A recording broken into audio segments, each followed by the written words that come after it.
अज़ीज़ तलबा अस्सलामुअलैकुम। बेटा आज हमें पढ़ने हैं कंसेप्चुअल क्वेश्चंस, लेकिन कंसेप्चुअल क्वेश्चन पढ़ने से पहले एक दो छोटी छोटी बातें आपको रिमाइंड करवाता चलूँ कि आप लोगों ने पहली दो लाइनों में लिखना कैसे है।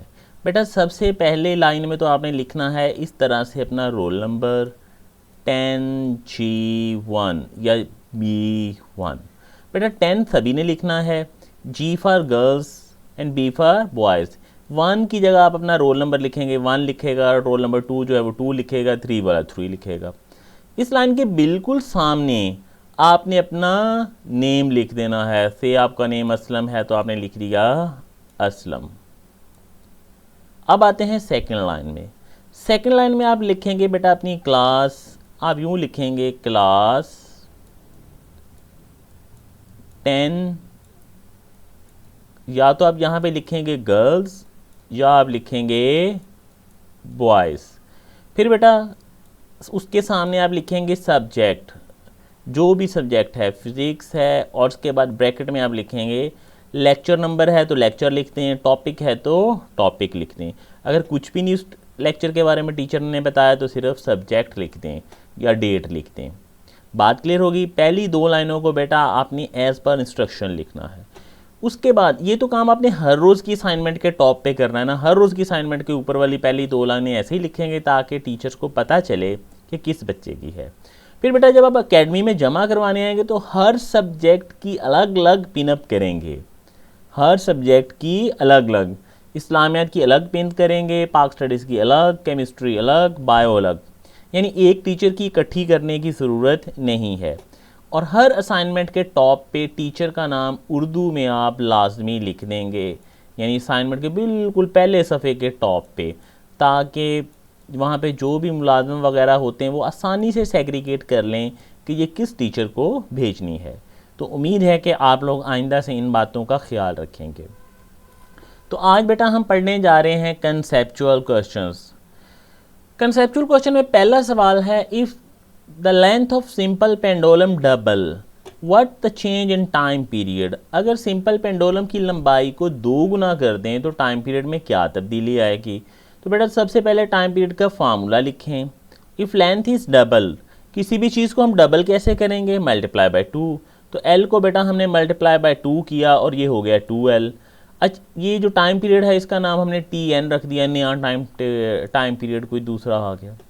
फिर बेटा आपको अंडर रूट्स के रूल पता होंगे, अगर दो वैल्यूज़ मल्टीप्लाई हो रही हैं तो हम इनको अलग-अलग कर सकते हैं। तो हमने इसको अलग कर लिया, इस रकम को अलग से कर लिया। फिर बेटा ये जो 2 अंडर रूट था इसको हम ज़रा स्टार्ट में ले आए, बाकी हमने ऐसे अलग इकट्ठा कर दिया। अब ये किसके बराबर था, ये बराबर था T के, तो इसकी जगह पे हमने पुट कर दिया T। ये 2 अंडर रूट वैसे का वैसे ही आ गया। तो जो नया टाइम पीरियड है हमारा वो बराबर होगा अंडर रूट 2T के। नया टाइम पीरियड किसके बराबर होगा, अंडर रूट 2T के। Question number 2, A bouncing ball drop from a certain height. एक गेंद को ना नीचे फेंका गया एक हाइट से, उसने बाउंसिंग शुरू कर दी, क्या वो सिंपल हार्मोनिक मोशन है। बेटा जिस तरह से आपको ये बॉल नज़र आ रही है, अब आपको याद होगा कि सिंपल हार्मोनिक मोशन में सबसे पहले तो वाइब्रेटरी मोशन होनी चाहिए मीन पोजीशन के इर्द गिर्द। अब इसकी तो वाइब्रेटरी नहीं है, इसकी मोशन तो मीन पोजीशन ही कोई नहीं है इसमें। नंबर 2 बेटा सिंपल हार्मोनिक मोशन में हम लोगों ने एक्सेलरेशन के बारे में पढ़ा कि ये डायरेक्टली प्रोपोर्शनल होना चाहिए डिस्प्लेसमेंट के, यानी किनारों पे ज़्यादा, और जैसे ये पेंडुलम था ना, किनारों पे ज़्यादा हो और सेंटर में कम हो।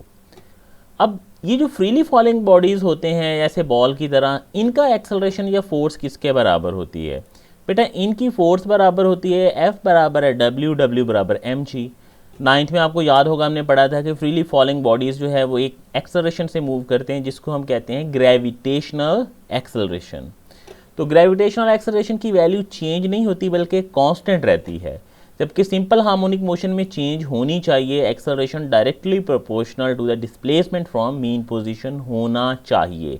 यहाँ पे ऐसा नहीं है। Value of G 10 metre per second square, और ये आपको पता है कि ये कांस्टेंट रहती है और 10 मीटर पर सेकंड स्क्वायर रहती है। जबकि सिंपल हार्मोनिक मोशन में हमें डायरेक्टली प्रोपोर्शनल टू डिस्प्लेसमेंट चाहिए। तो फिर बेटा इस वजह से ये जो बॉल है ना, ये पीरियोडिक मोशन में तो होगी, लेकिन इसकी मोशन सिंपल हार्मोनिक मोशन नहीं होगी। तो आंसर आप नोट से देख लेंगे। थर्ड क्वेश्चन है बेटा कि हमसे पूछा जा रहा है कि एक तालिब इल्म ने 2 प्रैक्टिकल्स किए पेंडोलम्स की मदद से। एक बार उसने पेंडोलम के साथ छोटी सी बॉब गोली लगाई, दूसरी बार उसने ज़रा बड़े मास वाली गोली लगाई, और एस्टॉनिश हैरान हो गया कि दोनों बार टाइम पीरियड सेम आ गया है। अब क्या आप उसकी हैरानी दूर कर सकते हैं? तो बिल्कुल कर सकते हैं। टाइम पीरियड का फार्मूला ये होता है, T बराबर है 2πL/g। क्या इसमें कहीं पे मैस का जिक्र है? नहीं है। तो इसका मतलब ये हुआ कि मैस कम हो भले ज़्यादा हो, टाइम पीरियड पे कोई फ़र्क नहीं पड़ेगा। टाइम पीरियड पे फ़र्क सिर्फ और सिर्फ तब पड़ेगा जब या तो पेंडुलम की लंबाई तब्दील हो या फिर वैल्यू ऑफ जी चेंज हो। तो इसलिए आप उस बच्चे को बताएं कि भाई परेशान ना हो, टाइम पीरियड लेंथ और जी पे बेस कर रहा है, नॉट मैस। क्वेश्चन नंबर 4 है, what type of waves don't require, कौन सी ऐसी वेव हैं जिनको मीडियम की ज़रूरत ही नहीं होती? तो सिंपल इलेक्ट्रोमैग्नेटिक वेव्स। अगला सवाल है कि वेव्स जब रिपल टैंक में जाती हैं तो वो डीप से शैलोअर वाटर, मतलब गहरे से कम गहरे पानी में जाएं तो स्पीड पे क्या फ़र्क पड़ेगा? तो सिंपल सा जवाब होगा कि स्पीड जो है वो डिक्रीज़ हो जाती है डीप से शैलोअर वाटर में, गहरे से कम गहरे पानी में। तो आज आप सिर्फ ये 5 क्वेश्चंस ही करेंगे, इनके आंसर्स आपके पास नोट्स से मिल जाएंगे।